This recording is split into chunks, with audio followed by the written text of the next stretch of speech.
G'day all, I'm Harv and welcome to A Deeper Look. Today we're going to be talking about the latest adaptation of Stephen King's novel It, and then delving a little bit into our own worst fears and nightmares. So perhaps switch off the lights, get yourself a drink, and hang on to your pants.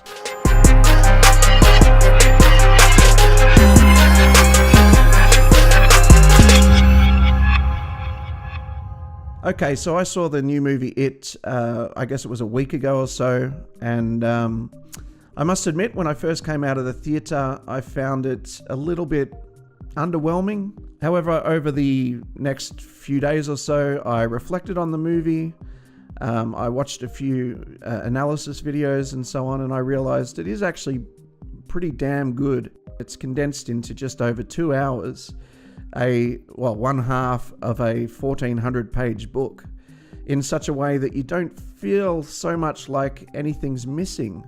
Maybe a bit of texture, maybe a bit of detail. I thought Pennywise was fantastic. Bill Skarsgård did a fantastic job portraying the clown, the evil clown. I'll probably cop flack for saying this, but I think he blew Tim Curry out of the water.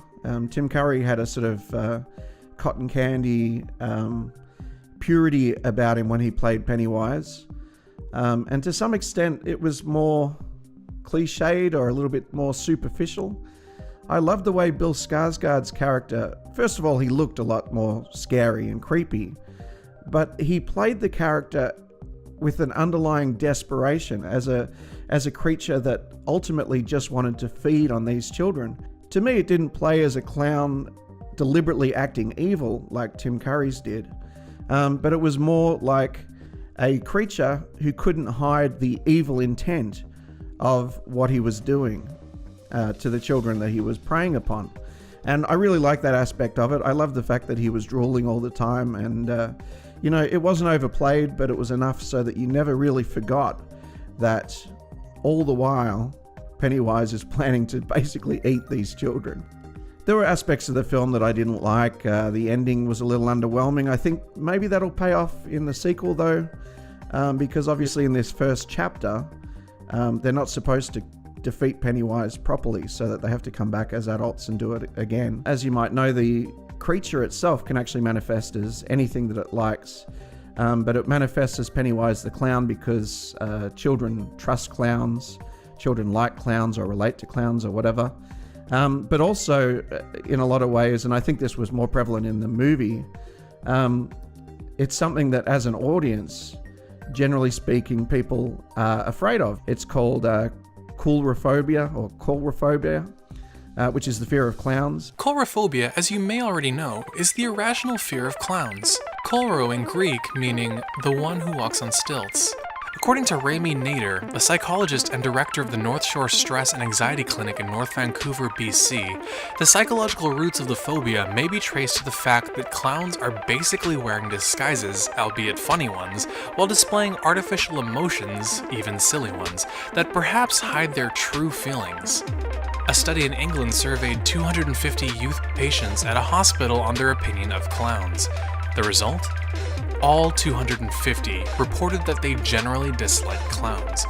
It was unanimous. People always cite the sort of the uncanny valley as the reason why clowns are so creepy.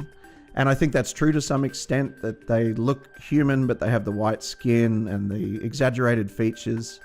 And that gives them a human-like appearance that's enough for us to know that there's a guy sort of behind the mask. But at the same time, they look different enough that it kind of freaks us out. So that's definitely part of the reason why clowns are scary. I guess one that goes generally unmentioned, though, is the clown's association with children.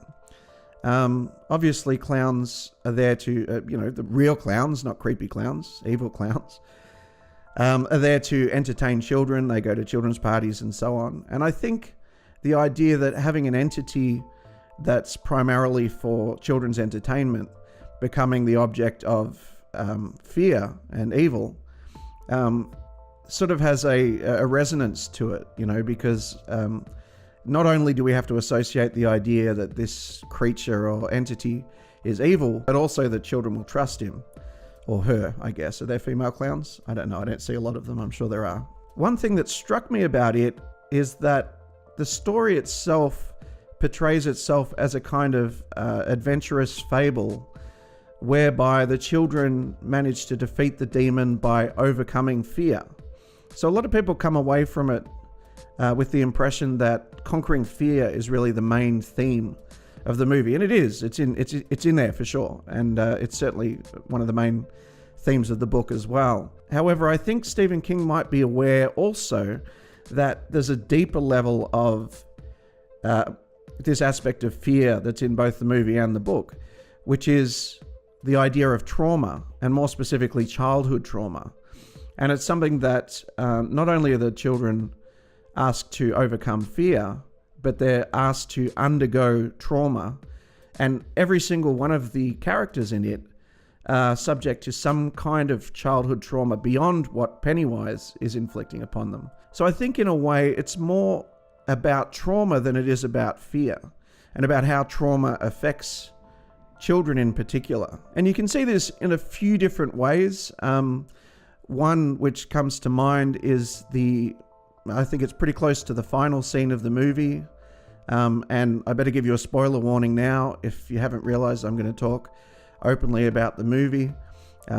Now's your chance to bail out. But yeah, the scene where the kids get together towards the end of the film and talk about how they're already forgetting what happened. I think it was Beverly who says at first that she's almost forgotten most of what happened as they fought Pennywise in the sewers. And to me, that's a very interesting aspect, because amnesia is not really a symptom of fear, but amnesia is a symptom of trauma. So to me, this implies the movie is talking about the effects of the trauma on the children more than just the fact that they overcame their fear. And I think the fact that we know there's going to be a chapter 2 and that these children are going to grow up and find that these issues are still affecting them in adulthood is again a callback to trauma. You know, fear is a transitory experience. Trauma is the lasting effect of that fear. The other way this manifests in the movie is really the portrayal of the adults. You might notice as you watch the film that none of the adults are quite right. Every single one of them acts basically like a weird-ass pedophile. In fact, Beverly's father is quite obviously abusing her. I don't think it's a particularly subtle part of the movie. But even someone as supposedly innocuous as the pharmacist seems to hit on Beverly and be all sort of pedo-creepy. The movie is saying that the adults, in a way, are a source of trauma for these children. So I guess after thinking about it for a few days, I don't really see it as a horror movie anymore. So the fact that these scares were a little bit of a letdown, I don't see that as a huge issue for the movie anymore. I see it more as an exploration of fear and trauma wrapped up in an adventure film. And when you look at it that way, it's actually a really, really clever movie, and it's done extremely well. So what is fear? Why is it that we can experience fear in a simulated way while watching a horror movie and feel pleasure, but when we feel actual fear, it's an extremely unpleasant experience? What's happening in the brain while all of this is going on? The 5 main parts of the brain that organize or process your fear response are these. The thalamus, which decides where to send incoming sensory data from your eyes, your ears, your mouth, and your skin, so on and so forth. The sensory cortex, which interprets the data sent from the thalamus. The hippocampus, which stores and retrieves conscious memories and basically means that it's trying to process the stimuli that you're getting. So a spider or a rabid dog or something would be processed by the hippocampus to establish context for that fear. And then the amygdala decodes the emotions you are experiencing and determines whether or not the stimuli is possibly a threat or something else. It's also in charge of storing your fear memories or your imprints of fear. And finally, the so-called lizard brain part of us, the most primitive area in the human brain, the hypothalamus, which then triggers our fight or flight response, whether or not we're going to act and attack something or if we're going to get the heck out of there and run away. So you can see there we've got basically a primitive area of the brain called the lizard brain, the reptilian brain. And no, that's not a David Icke reference. Now, the interesting part is that this part of the brain can be triggered regardless of whether we're in actual danger or not. It's a very simple decision-making mechanism. Fear is often presented, I guess, primarily in a new agey sort of way, as what's referred to as a low vibrational energy. Everything is a frequency, and low frequencies are considered less enlightened, I guess, or whatever, than high frequencies. So to live in the emotion of fear, in general, is a bad thing. Now, fear does have negative consequences, I believe, and I think the science backs that up. But that simplified idea, all it does is remind me of those scenes from Donnie Darko, where he challenges the motivational speaker, played by Patrick Swayze. Truly love yourself, and the world will be yours. How much are they paying you to be here? Are you telling us this stuff so we can buy your book? Because I gotta tell you, if you are, that was some of the worst advice I ever heard. Do you see the fear, people? Son, it breaks my heart to say this, but I believe you are a very troubled and confused young man. I think you're fucking Antichrist.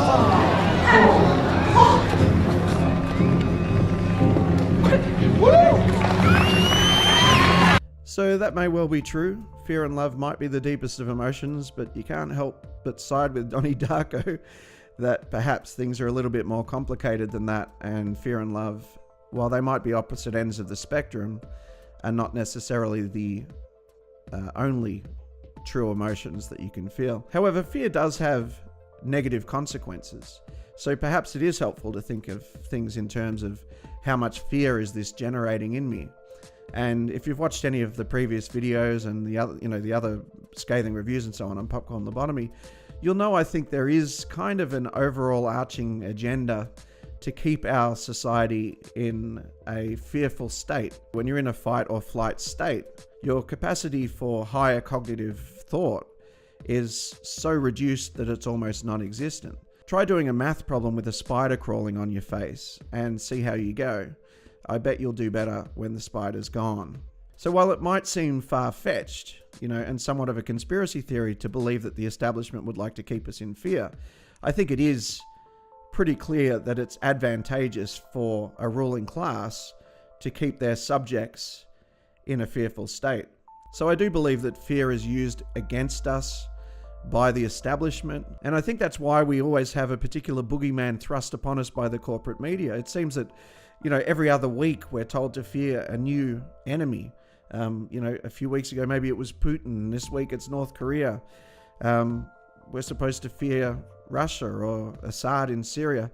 And there's so many things that keep being pushed forward as the fear of the week that it becomes very hard to remain focused and keep yourself free of the negative effects of fear.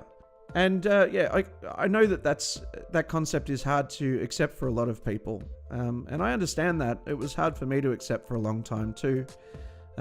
Because thinking of a whole bunch of men smoking cigars in a back room, plotting against us and working out ways to keep us in fear, it's a cartoonish idea. It's something that doesn't make any sense at all. But I don't think that's necessarily what's happening here. I think we're talking about a more systemic problem. The symptoms of the system that we have in place. I think our system basically demands that we keep people as consumer worker bees, disconnected from each other so that they'll never think to rise up against the system that basically enslaves them. And believe me, I can completely understand how hard it is to believe that we're under the influence of an agenda, at least a cohesive, deliberate one. But you really only need to look so far as our social media platforms and news organizations to see evidence of it pretty much all over. One example of this is the secret experiments that Facebook has been conducting on its users. Facebook admittedly experimented on 700,000 of its users back in 2012 to see if they could alter people's emotions and moods based on what they loaded the person's wall with. They found that emotional states can be transferred to others via emotional contagion, leading people to experience the same emotions without their awareness. They found out they can do this across the board. And when you sign up for Facebook, somewhere buried deep in the user agreement, you give consent to be experimented on. You've got to ask yourself, why on earth would Facebook be conducting these experiments if the powers that influence Facebook aren't interested in the results? If they want to know how they can influence our mood and our behavior, then that's pretty obvious to me that there's someone at the top, and it's probably not Mark Zuckerberg, sitting around wondering how that could be possible and how that could be useful to their agenda. I think it's evident everywhere we look, and it's just a matter of breaking through the cognitive dissonance to see it and recognize it for what it is. And the sad fact is, it all comes back to childhood trauma. You follow any rabbit hole, especially with regard to the elites and the people in political power and even people in the entertainment industry, and it seems to all trace back to child abuse, pedophilia, Luciferianism, and horrific, unthinkable things. God only knows why this is the case, why the people in power end up being completely psychopathic. My theory is that it's not so much that power corrupts, but more so corrupt, psychopathic people are looking to fill positions of power. Regular people aren't interested in these types of things. We don't want to hold power over other people. So the people that do, the psychopaths who have no empathy for others, tend to rise to those positions of power. And we've talked in the past about mind control and MKUltra experiments and so on. And it would certainly be appropriate to mention those things here. But there's way more subtle versions of childhood trauma that need to be considered first. There are ways that are embedded in our culture that we almost ritualistically abuse children as a matter of course. One such practice is the practice of circumcision, built into several of our largest religions, including Christianity, Islam, and Judaism, is the process of genitally mutilating our babies. In one of the most important studies, the behavior of nearly 90% of circumcised infants significantly changed after the circumcision. Some became more active and some became less active. The quality of the change generally was associated with whether they were crying or quiet respectively at the start of the circumcision. This suggests the use of different coping styles by infants when they are subjected to extreme pain. In addition, the researchers observed that circumcised infants had lessened ability to comfort themselves or to be comforted by others. It's hard to ignore the fact that your caregiver just sliced half of the sensitive nerves off your penis. That's kind of impossible to ignore at a very foundational animal-like level. A team of Canadian researchers produced evidence that circumcision has long-lasting traumatic effects. An article published in the international medical journal The Lancet reported the effect of infant circumcision on pain response during subsequent routine vaccination. The researchers tested 87 infants at 4 months or 6 months of age. The boys who had been circumcised were more sensitive to pain than the uncircumcised boys. It's a rewiring. Differences between groups were significant regarding facial action, crying time, and assessments of pain. You're permanently changing the pain response of the boy, it seems. The authors believe that, quote, neonatal circumcision may induce long-lasting changes in infant pain behavior because of alterations in the infant's central neuroprocessing of painful stimuli. They also write that, quote, the long-term consequences of surgery done without anesthesia are likely to include post-traumatic stress as well as pain. It is therefore possible that the greater vaccination response in the infant circumcised without anesthesia may represent an infant analog of a post-traumatic stress disorder triggered by a traumatic and painful event and re-experienced under similar circumstances of pain during vaccination. We know some of this stuff comes from certain tribal traditions where, male children in particular are asked to go through rites of passage before they become a real man. And all of these things are designed to inflict trauma. You'll talk about, getting your children to toughen up, get them ready for the real world. And in some ways that is the natural process that we're going through here in order to become stronger human beings. But at the same time, that strength is manifest in dissociation, in lack of empathy, and a lot of negative side effects. Sure, if we were living out in a tribal situation with warring tribes in all corners around us, and the need to hunt and kill animals and, perform violent acts as part of our survival, perhaps those traditions would make more sense. But for those of us privileged enough to live in the West, to be born in a Western country and be raised here, we have no purpose in becoming desensitized warriors. In fact, all that does is feed the military-industrial complex with a steady flow of soldiers for the meat grinder. And as I said in the previous episode, mind control is a very subtle form of control. It's not one big hypnotic thing where you become, a Manchurian candidate or, a mind-controlled zombie. It's the little things that influence us every day. Even things as subtle as social controls, such as political correctness, control us on a daily basis. And then you've got things like MK Ultra, the government experimenting literally on forms of mind control, with the stated purpose of creating a Manchurian candidate. And these concepts work their way into popular fiction. You see them all over the place. I mean, obviously the Manchurian candidate is literally the template for mind control experiments, and that movie's been remade a couple of times. More recently, you've got movies such as American Ultra, which once again covers the idea of a Manchurian candidate, a trained assassin who has no idea of the mission that's implanted in their mind. Another good example of the exploration of trauma in a recent film is M. Night Shyamalan's Split, where he's got a main character who's a victim of multiple personality disorder or dissociative identity disorder. Now, dissociative identity disorder is almost exclusively caused by childhood trauma. The idea being that the child will retreat into their mind and create false personas or alternative personas in order to escape the memory of the abuse that they suffered. So they will essentially become a new person who did not suffer that child abuse. In fact, each personality within a dissociative identity disorder victim has a very specific purpose within the psyche of the overall core personality. The interesting thing about Split was that the sort of underlying message of the movie, I guess, or at least the message that the main character is trying to get across, is that he regards people with dissociative identity disorder as more highly evolved than regular people. I am not human.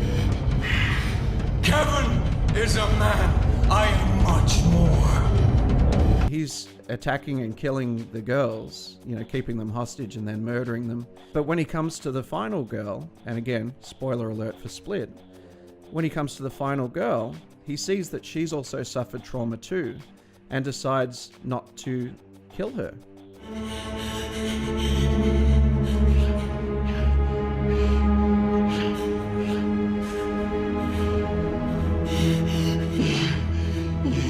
You are different from the rest.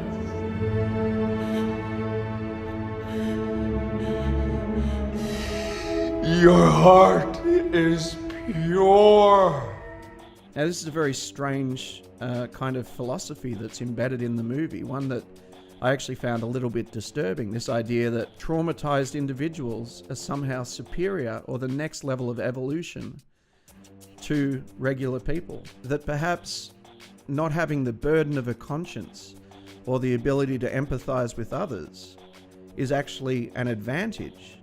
And again, this plays into the idea of monarch mind control, this idea that the elite families for generations have been deliberately traumatizing their children to cause them to dissociate, to become malleable, less burdened by empathy and conscience, and potentially more trainable in the sense that they can unlock specific talents within the invented alter personas of the children that they create. This would sound almost impossible to a parent that this could be done. However, you've got to understand that we're dealing with people who've been traumatized themselves. If it's done intergenerationally, you're dealing with people who don't necessarily have the same empathy and conscience as the rest of us. But I guess at the end of the day, the human body, if nothing else, is a master of healing. So we can take damage, we can be knocked around, we can be physically injured, and we can be emotionally and mentally injured. And if nothing else, our ability to bounce back is one of the miracles of nature. We can recover from almost any sort of trauma, and no matter how it affects us in the future, we can resist that training, we can resist that programming, shake it off, and become the people that we truly want to be. And I guess in some ways it comes back to the concept of self-limiting beliefs. These are things that you have in your head, as part of your core personality, that stop you from doing things, that stop you from even trying things that you wish you actually could do. I mean, just a few years ago, maybe even a few weeks ago, I would never have considered sitting alone in my room talking to a camera about crazy topics, things that concern me, just opening myself up and putting out all of the ideas that fill my head and concern me, on my sleepless nights. But at the end of the day, this is what it's all about. It's sharing information. It's about growing and connecting with other people. And if the best way to do that's through a camera, then, I've got to force myself to do that. And I feel that ever since I started trying to conquer my fears, I've progressed in a direction that I'm truly proud of. And yes, I might just be doing fart jokes on the internet, but even that, for someone who was as shy and as self-conscious as I was, is actually a big step forward. And I guess that really is the message of the movie It. Face your fears, conquer them, and you can defeat the devil, even if the devil is something that comes from inside of you.